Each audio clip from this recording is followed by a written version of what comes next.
We teach a lot of different things. One of the biggest sellers we do is the Primitive Wilderness Survival course, and in that course we teach, fire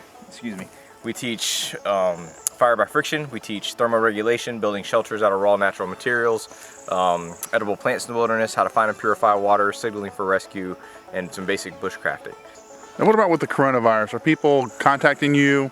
A lot of people, a lot of people. What are their main concerns? What do we do? How do we prepare for this? And I tell them all the same thing. It's too late to prepare for something like this. You're now in survival mode. So we use these solar panels to keep the batteries charged that we use for lighting and fans inside the sheds and stuff. And people make fun of preppers all the time, but right now we're the ones that are freaking out. You know, we're like, hey, I'm good. I've got plants, I've got canned goods, I've got toilet paper. Do the best you can. Don't be ridiculous.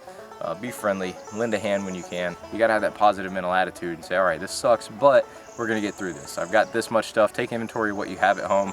Make some meal planning and plan some menus out. See how long it's gonna get you. All of this is muscadine grape. And you can eat the leaves on this sucker just the way they are, especially the fresh shoots, the little tips of the leaves. So you got key limes here, and this one's got a little key lime on it already.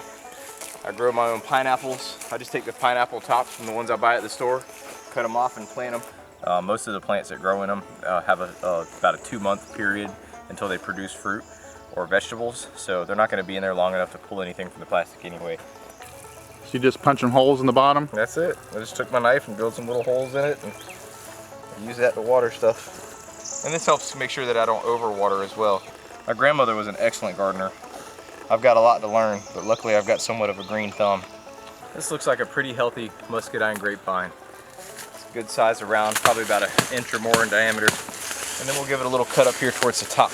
I'm just gonna kind of lean it against this tree. And what you'll get out of this plant is clear, pure, drinkable water.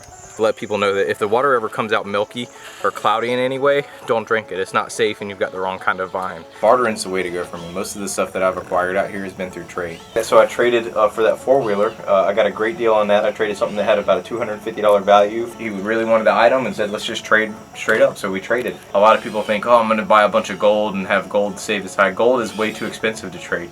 Silver is a lot easier to trade. But most of the time it's gonna be goods. I need this and you need that, let's trade it. And then we're both happy. So.